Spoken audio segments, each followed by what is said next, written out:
Hello everyone. In this video we will try to learn magnetic circuits.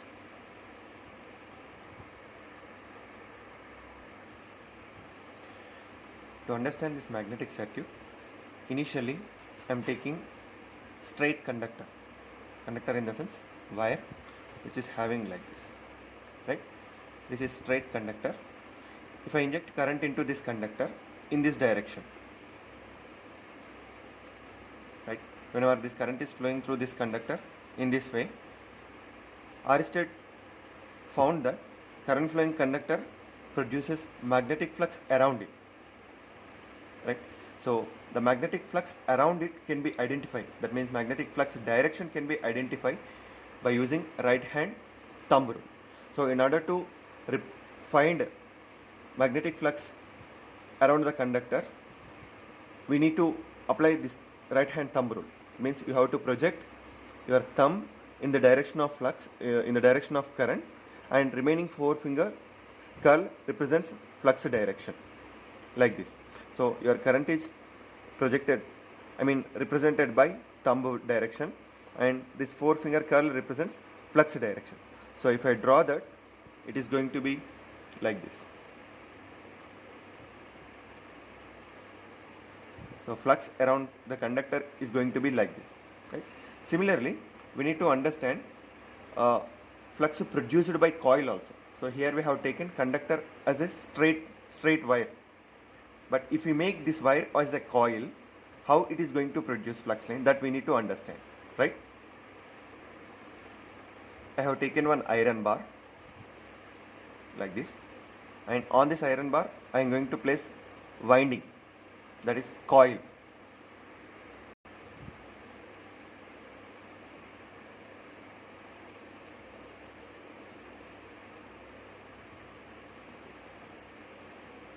Like this we are going to place coil, and after placing coil in this fashion, we are injecting current into this coil. So if you inject current into this coil in this direction, right, so current flows in this way, and this way, it will come out from this terminal.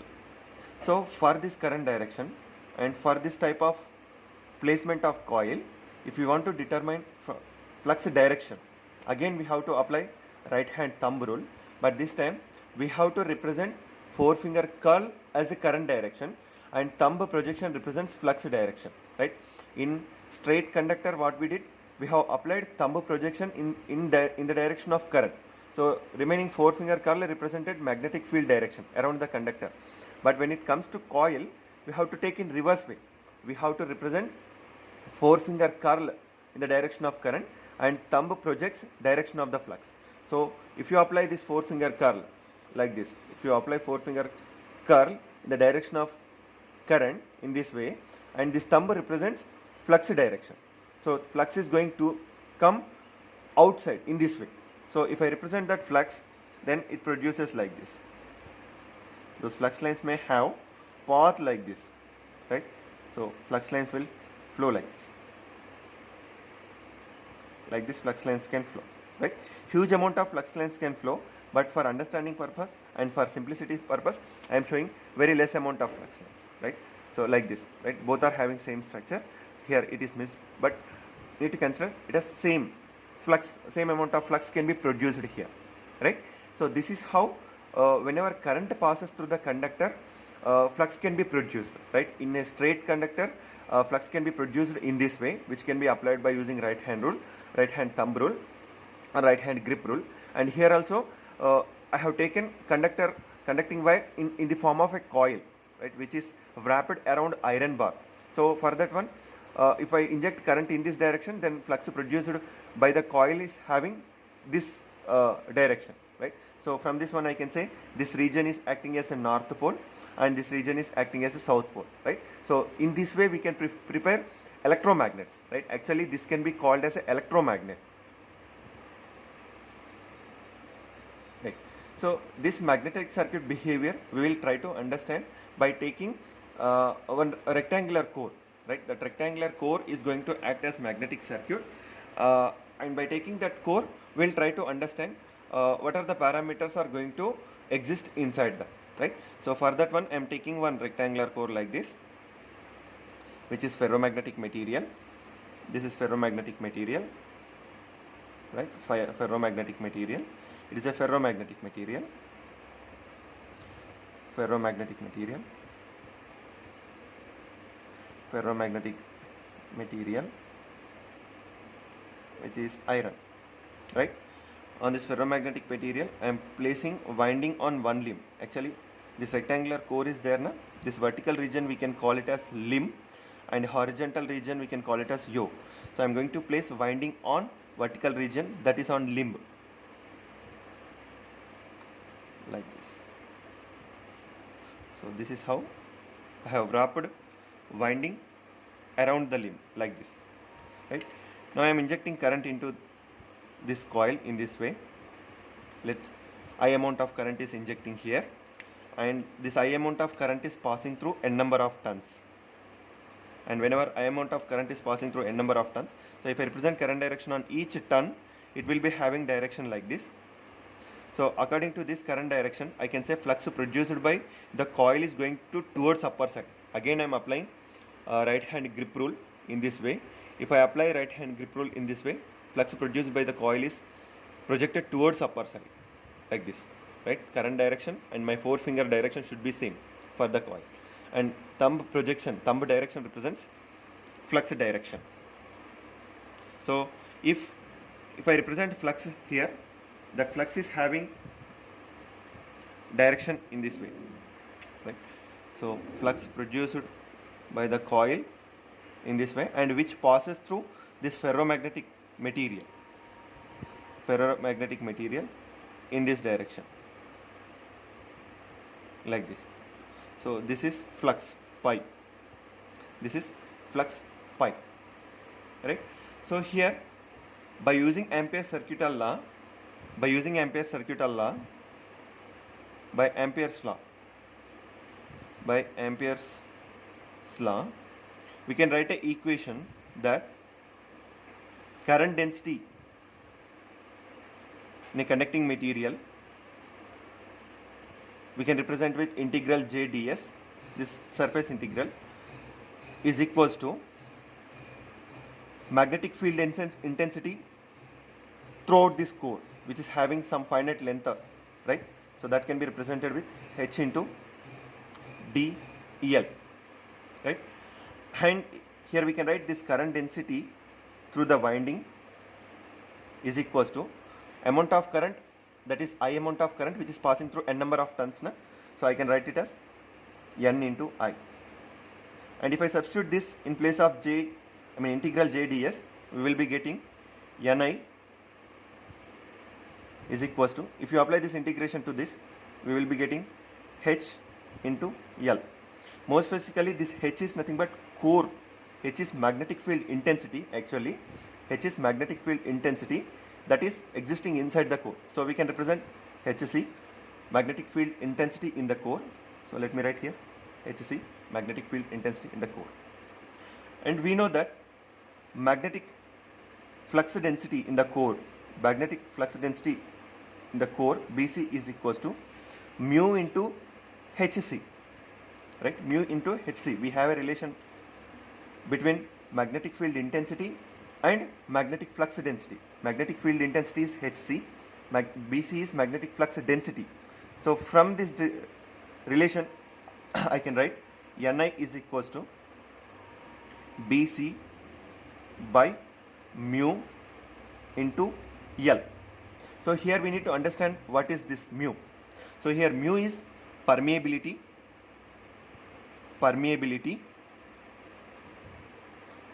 right? Here this mu is permeability. Permeability means it is a property of medium through which magnetic field exists, right? Permeability is, it is a property of medium through which magnetic field exists, right? So here we are applying current into this coil. Whenever we are applying current into this coil, what is happening? Coil is becoming as electromagnet. Whenever coil is becoming as electromagnet, what will happen? It is able to produce flux lines, and those flux lines are able to flow through this iron core, na? So that means iron core is allowing the flux lines. So that is called permeability. I mean, it is a property of medium through which magnetic flux lines can exist, right? Magnetic flux lines can exist. So that is permeability. Permeability is, it is a property of medium through which magnetic field exists, right? And we can represent that permeability with mu, and mu is equals to mu naught into mu r, mu naught into mu r. So here mu naught is absolute permeability, which is equals to 4 pi into 10 to the power of minus 7, and mu r is relative permeability. This relative permeability depends upon type of material. We are having different materials like ferromagnetic materials, dia, ferromagnetic materials are there. Na? So depending upon type of the material, this mu r will be decided. For example, if you take ferromagnetic material, iron material, for iron or core materials, for ferromagnetic materials, this mu r ranges from 2000 to 4000. But whereas coming to air, if you take air is having relative permeability is equals to 1. So it depends upon type of material, right? I can write here. So here I have written permeability equation, that is mu is equals to mu naught into mu r, and mu naught is absolute permeability, which is equals to 4 pi into 10 to the power of minus 7. This value is constant, right? And mu r is relative permeability. This relative permeability depends upon type of the material, right? If you take ferromagnetic material, for ferromagnetic material, this relative permeability ranges from 2000 to 6000, right? 2000 to 6000. But if you take air, for air, for air, relative permeability is equals to 1, right? So now we understood what is meant by permeability. So once if you understand permeability, let us go with a previous equation. Previously what we got expression, we got it as Ni is equals to Bc into L by mu, right? So here let us try to substitute value of Bc, right? What is that Bc? Bc is flux density. How can we define flux density? Flux density means it is measuring with respect to area. The quantity is measuring with respect to area. Which quantity we are measuring? Flux quantity we are measuring. So I can define now flux density is amount of flux passing through unit area. I can define flux density BC. BC is core flux density, and which is equals to amount of flux which is passing through unit area. So based on that, I can write flux density is equals to pi by A. That means pi is amount of flux which is passing through the core, and AC represents core area. So now I am substituting this value here, so that you will be getting Ni is equals to, in place of BC I am putting pi by AC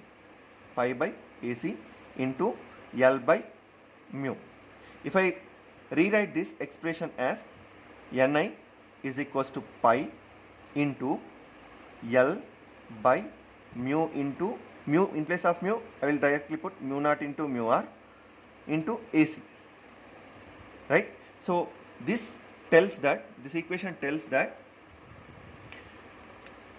this N into I is ampere turns, which we are calling it as mmf,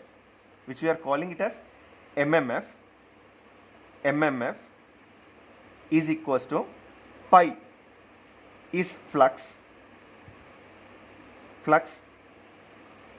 into, what is this remaining part? So whenever you are having mmf, that is magnetomotive force, that magnetomotive force is supplying flux. So whenever flux is passing through certain path, what happens? It is opposite by some parameter, na? Like Ohm's law. If you apply voltage to any circuit, what will happen? Depending upon applied voltage, some current will flow, and that current can be opposed by some resistance. So similar to that, here in magnetic circuit, what happens? You have applied current to the coil. So whenever current is passing through the coil is become as electromagnet. Whenever coil is become as electromagnet, I can say mmf is established there, right? Whenever coil is becoming as electromagnet, I can say mmf is established here. When mmf is established here, which sets up magnetic flux intensity, magnetic field intensity, right? Whenever mmf is established here, which sets up magnetic field intensity, that magnetic field intensity depends upon length of the core. So by considering the length of the core, magnetic field intensity is set up. That magnetic field intensity decides magnetic flux density. based on the area, right? So once a magnetic flux density is decided, it can produce as a flux, right? This is how the sequence, right? Initially what we have given current, we are injected current into the coil. Whenever we injected current into the coil is becoming as electromagnet. Whenever coil is becoming as electromagnet, I can say it is set up in MMF, right? Current I is flowing through n number of turns, so n into I is called ampere turns, that is called MMF.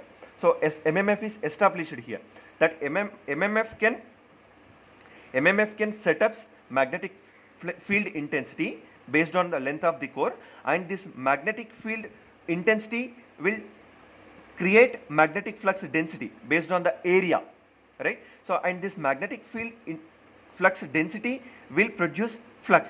This is how sequence will be, right? So now directly I can say MMF is there, right? By the time when coil is becoming as electromagnet, MMF is set up. When MMF is set up, it can produce flux lines.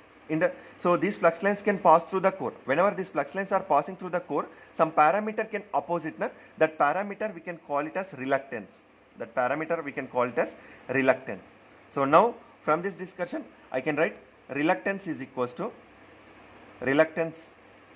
We can represent this with R is equals to L by mu naught mu R AC. So from this one I can write Ni by flux pi is equals to reluctance, that is R, which is equals to L by mu naught mu R AC. See, this is looking like analogous to electrical circuit. If you apply voltage to any resistive element, what will happen? So if you apply voltage to resistive element, current can flow through the element. So that current, if I represent in this way, it can be opposed by resistance, right? This is the resistance. So this is in electrical circuit point of view. But coming to here, this is for magnetic circuit point of view.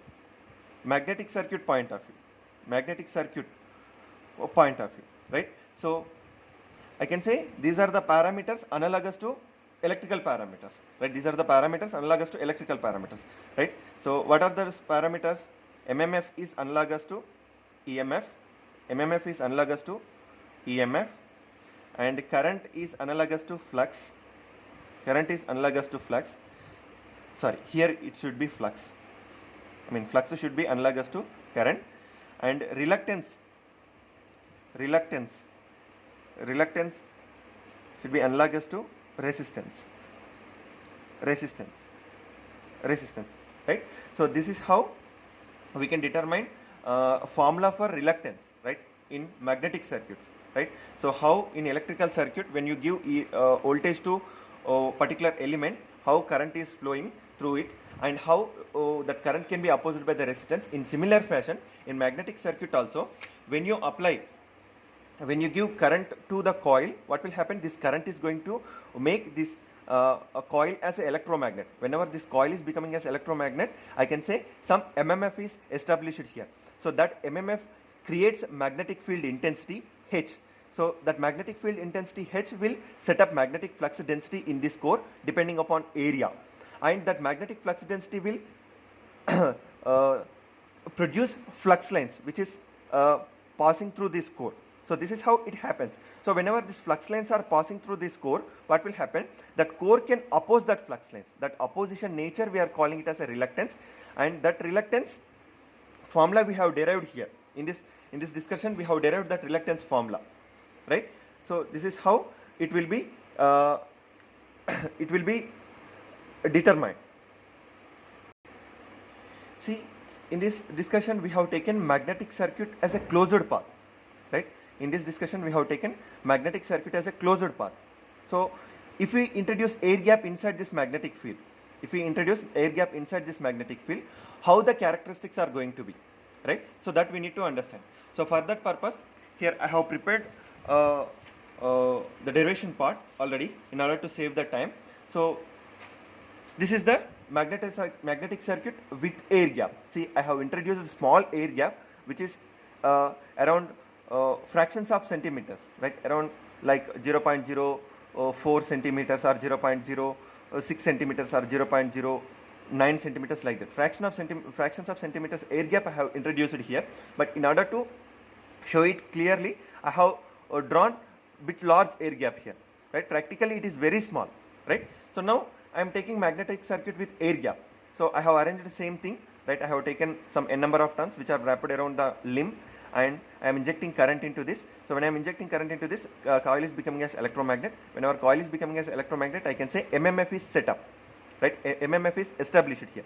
This MMF can produce magnetic field intensity depending upon length of the core, right? H, magnetic field intensity, H can be produced depending upon length of the core, and that magnetic field intensity H will decide magnetic flux density B depending upon area of cross section of the core, and that magnetic field density, magnetic flux density will produce flux lines, right? So this pi amount of flux lines are flowing now. So whenever it is flowing here, I can say, we know previously we derived that MMF is equals to flux into reluctance, and here when you introduce air gap here, this air gap is looking like a series connection. Actually this is acting as a loop. In this loop, this air gap is looking like a series connection. I mean, through this loop flux is passing, and same amount of flux is passing through air gap also. So whenever same amount of flux is passing through air gap, I can say these two regions are having series connection. Like in electrical circuits, whenever current is same in two resistors, how we can consider it as a series connection? In similar fashion, here whenever flux passing through the core and also air gap is same, I can say these two are connected in series. So whenever these two are connected in series, what will happen? Reluctance of core and reluctance of air gap is going to be in series, right? Reluctance of core and reluctance of air gap is going to be in series. So for that one, I have represented here in this way. So total MMF is N into I, which is equals to flux into reluctance of the core plus flux into reluctance of air gap. Flux into reluctance of the core plus flux into reluctance of the air gap. And we know reluctance formula. Previously just now we determined that is equals to L by mu into AC, right? If it is core reluctance, then I can write it is LC is core length by mu is nothing but mu naught into mu R into AC, that is core area, plus pi, that is flux into air gap reluctance. Air gap reluctance is again LAG, air gap length divided by mu into AG. And here I have written clearly reluctance of the core is LC by mu naught mu R AC, right? And reluctance of air gap is LAG divided by mu naught AG. Why I did not write here mu R is, if you write also mu R, for air it is 1. So 1 into something is going to be something only. So that's why I did not represent it here 1. Directly I have written mu naught into AG. And at this stage, it is important to concentrate now, right? See, if you observe the core here, core length is more comparing to air gap length, right? Core length LC is more comparing to air gap length. So from length point of view, I can say reluctance is directly proportional to core length. Here reluctance is directly proportional to air gap length. So as core length is more, so reluctance is more from length point of view. And here also, as air gap length is less, reluctance is less from length point of view. But we have to consider whole equation. We should not think in only numerator point of view. We should consider whole equation. If you consider this whole equation, how it is, reluctance is proportional to length of the core and also proportionate to 1 by mu R. And what about core mu R? Core mu R is there in terms of thousands. That means it ranges from 2000 to 6000. When it ranges from 2000 to 6000, then I can say this denominator value is going to be in terms of thousands. So whenever denominator value is going to be in terms of thousands, what will happen? Reluctance value is going to be very less, right? Even though core length is very high compared to air gap length, here relative permeability mu R is having in terms of thousands. Because of the thousands of value, reluctance of core is going to have very less value comparing to reluctance of air gap. Why? Because reluctance of air gap is, less. Reluctance of air gap is very high. Why? Because here mu R is equals to 1. So mu R is equals to 1 means this value is going to be depends upon length only. But here not only depending upon length, it is depending upon relative permeability. I can say it is there, this denominator is there in terms of thousands, and here denominator is there in terms of ones. So whenever it is there in terms of ones, that means this is multiplied by 1, this value is high comparing to core reluctance. Why? Because core reluctance denominator is having 1000. Because of this thousands, this will reduce it to smaller value, right? So therefore I can say here core reluctance is very less compared to air gap reluctance. Core reluctance is very less compared to air gap reluctance, even though core length is large compared to air gap length. Why? Because of relative permeability. Relative permeability here it is there in terms of thousands, but when it comes to air gap reluctance, here relative permeability is 1. So because of that reason, core reluctance is less comparing to air gap reluctance, right? So if you see that, if you substitute that equation here, we have written Ni, MMF is equals to flux into reluctance. So as it is series, it is looking like a series circuit now. When we introducing air gap in the core, it is looking like a series circuit. So because of that series circuit, what is happening here?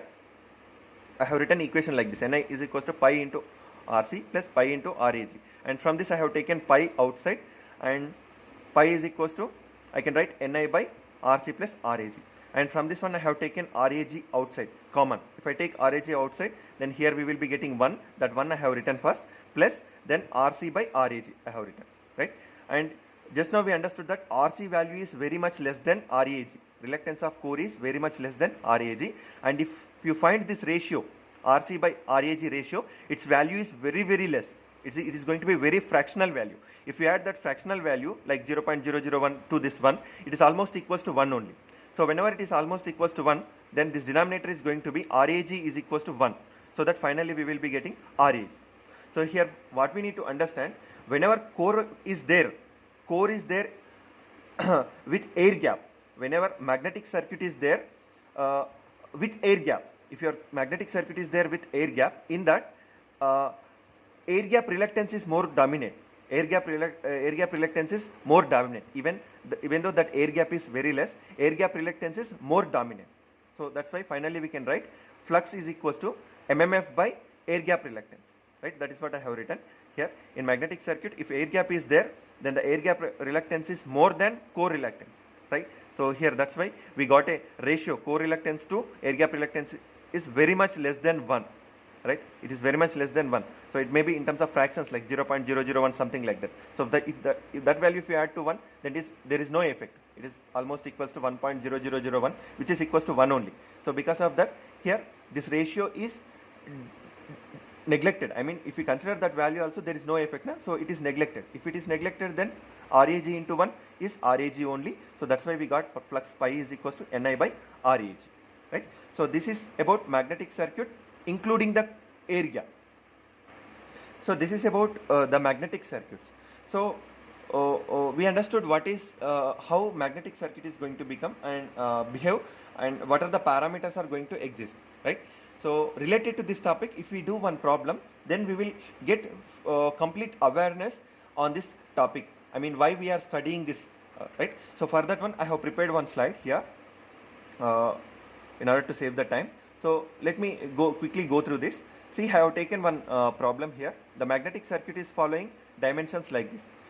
Core area is having 3.3 by 3 centimeters, and length of the core is 30 centimeters, and this length of the air gap is 0.03 centimeters. See, comparing to core length, air gap length is very small, right? And I have placed coil which is having N is equals to 300 tons, right? And magnetic core is having permeability, that is relative permeability of 4000, relative permeability of 4000, and he is asking to determine current drawn by the coil to establish flux density in the core is 1.2 Tesla, right? Flux density in the core is 1.2 Tesla. Also determine flux linkage and flux, right? Actually, they have given problem related to this circuit.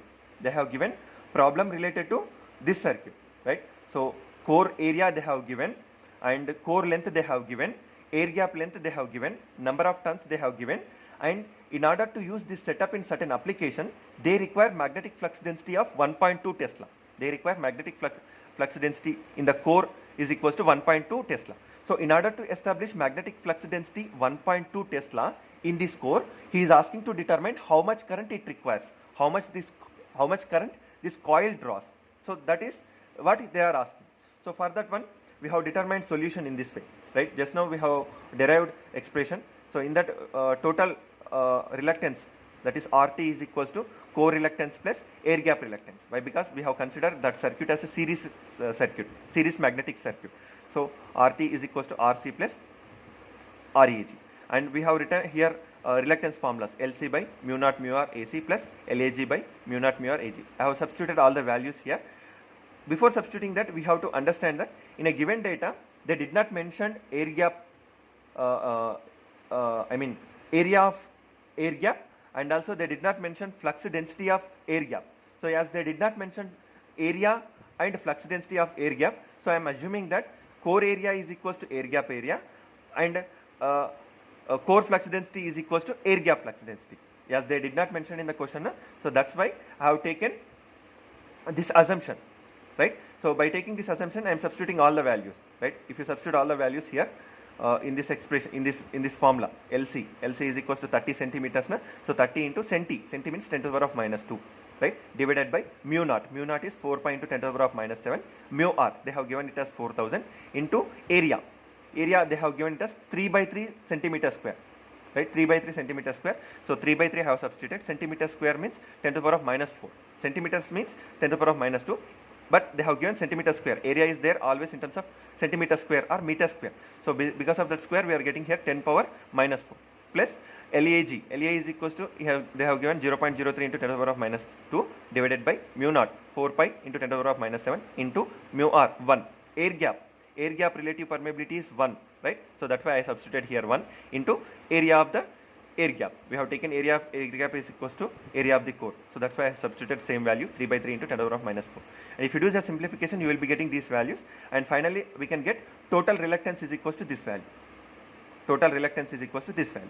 And from formula of MMF, which is equals to flux into reluctance, so from that one I can write reluctance is equals to MMF by flux, and MMF units are ampere turns, flux units are Webers. So based on that I can write reluctance units are amperes per turn, ampere turns per Weber, right? So once if you determine reluctance, then I will try to determine flux, right? Flux. So we know the relationship between flux and flux density. So flux density is equals to amount of flux passing through the unit area, right? So from that I can write B is equals to pi by A. So from this equation I can write pi is equals to B into A, and they have given B flux density and area. So we are taking here core flux density is equals to air gap flux density, which I am taking as B, and similarly I am taking here core area is equals to air gap area, which is equals to A, right? So I am substituting those values so that finally I can get here flux value, amount of flux which is passing through the core, in order to establish 1.2 Tesla, right? In that question they have given, we have to establish 1.2 Tesla amount of flux density. For that flux density, this much flux is flowing. Once if you get flux and reluctance, then try to determine amount of current by using this formula, right? What is that formula?